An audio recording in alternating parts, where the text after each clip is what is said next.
The termination letter trembled in Arman Kurich's hand, as if it carried a pulse of its own. As if it knew it was about to shatter the fragile world he had spent 5 years painfully rebuilding. The words blurred under the harsh daylight pouring through the office windows, but one sentence burned itself into his mind like a scar that refused to heal. Effective immediately. His chest tightened, his breath shallow, and for a brief, terrifying second. It felt like the day his wife died all over again, like the universe had decided to take everything from him twice. Before the story unfolds any further, if you believe in kindness, second chances, and the quiet miracles life sometimes hides in pain, take a moment to like, comment, share, and subscribe to Home with Dad. Your support keeps stories like this alive. Arman stood frozen in the middle of the open-plan office, the noise around him fading into a distant hum. He had always been the dependable one, the man who showed up early, stayed late, and never complained. The man who carried grief silently so his daughter wouldn't have to. The man who believed that if he worked hard enough, life would eventually soften its grip. But now, with a single decision made by someone who barely knew him, everything felt like it was collapsing again. 5 years earlier, Arman's life had been whole. Not perfect, but whole. His mornings used to begin with laughter, drifting through their small apartment, sunlight catching in the strands of his wife Mihor's hair as she moved around the kitchen. There had been warmth in the air, a sense of belonging that wrapped around him like a shield against the world. And then, in a single night that refused to leave his memory, it had all been taken away. The accident had been sudden, brutal, and final. No goodbyes, no last words, just silence. Since then, his world had shrunk to one purpose: raising his daughter, Zara. She was only 3 when her mother died, too young to remember much, but old enough to feel the absence. Arman became everything for her: father, protector, and comfort. He learned how to braid her hair, how to cook her favorite meals, how to sit beside her bed when nightmares came and whisper that everything would be okay. Even when he didn't believe it himself. The job had been his anchor. It wasn't glamorous, but it was stable. It paid the bills, kept the lights on, and allowed him to build a small but steady life for Zara. Losing it felt like losing the ground beneath his feet. And the worst part was, he hadn't even seen it coming. The new boss had arrived only a week earlier. Her name had circulated through the office in hushed tones, accompanied by rumors of strict policies and high expectations. Arman had barely interacted with her, aside from a brief introduction during a staff meeting. He had kept his head down, focused on his work, believing that consistency would protect him as it always had. But consistency hadn't been enough. He folded the letter slowly, as if delaying the inevitable reality it carried. Around him, coworkers avoided his gaze, their sympathy hidden behind screens and paperwork. No one wanted to be associated with the man who had just been dismissed. It was easier that way. Walking out of the building felt surreal. The daylight outside seemed too bright, too indifferent to the storm raging inside him.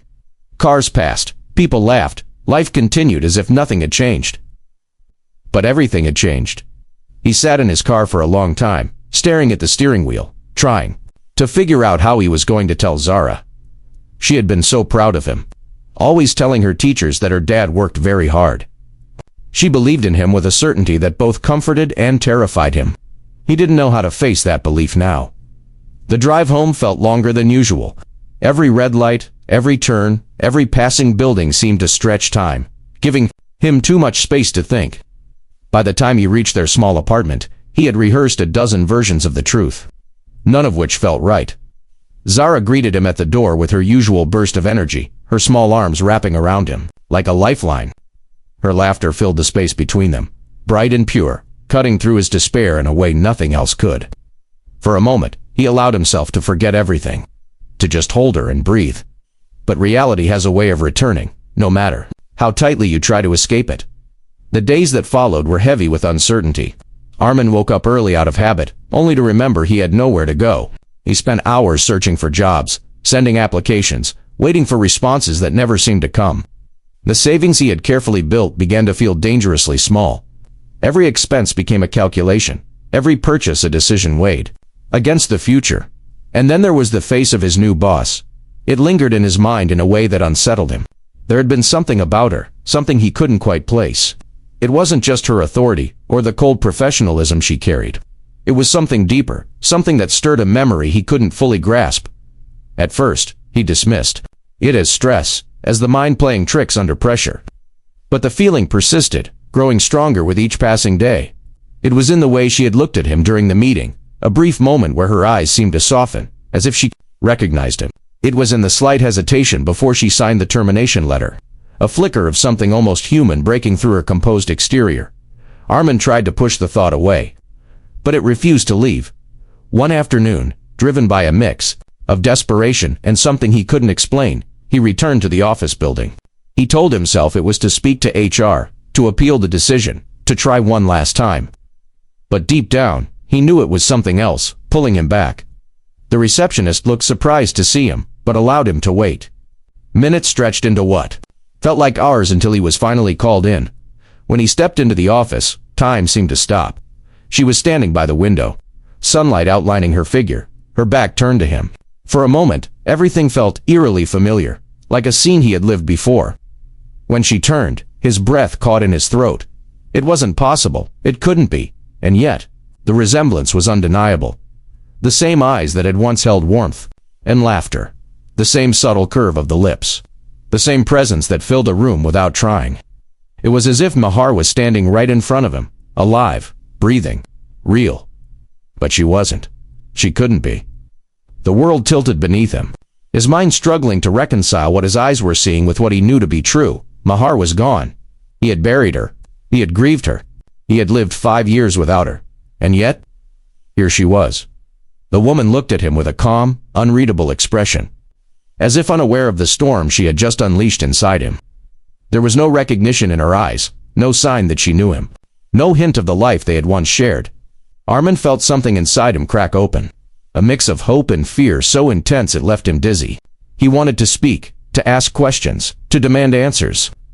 But the words refused to come. Because what do you say when the past you buried stands in front of you? Alive, but looking at you like a stranger. The silence between them stretched, heavy and suffocating. And in that silence, Arman realized that losing his job was only the beginning. The real story? The one that would test everything he believed about love, loss, and second chances, had just begun as the days unfolded. Arman found himself caught between reality and something that felt almost like a dream. He couldn't ignore what he had seen, and yet he couldn't fully accept it either. Every instinct told him to run, to protect himself from reopening wounds that had barely healed. But another part of him, a part that had never stopped loving Mahar, refused to let go. He began to notice things, small details that others might overlook. The way she paused when passing his old desk. The way her gaze lingered just a fraction longer than necessary when their paths crossed. The way she seemed to struggle with something she couldn't quite name. It was as if she was standing at the edge of a memory she couldn't access. Arman's struggle became a battle between logic and emotion. He knew how dangerous it was to cling to hope, to build something out of uncertainty. But he also knew that some things in life don't follow logic. Some things exist beyond explanation, and perhaps, just perhaps, this was one of them. Time moved forward, but the tension between them remained, growing with each passing day. The answers he sought felt both closer and further away than ever. And then, one moment changed everything. But before we reach that moment, if this story has stirred something inside you, if it has reminded you of love, loss, or the possibility of second chances, take a moment to like, share, and comment. Your engagement means more than you know, and it helps stories like this reach hearts that need them. Also, special requests, drop a comment saying I believe in second chances if you're still here with Arman on this journey. Because what happened next would not only change Arman's life forever, but would also reveal a truth so profound, it would make him question everything he thought he knew about fate, love, and the miracles hidden within the most painful moments of life. And when the truth finally came to light, it wasn't just about finding someone who was lost, it was about rediscovering a love that refused to die. And in that rediscovery, Arman would learn that sometimes life takes everything away, only to return it in a way you never expected, at a time when you need it the most.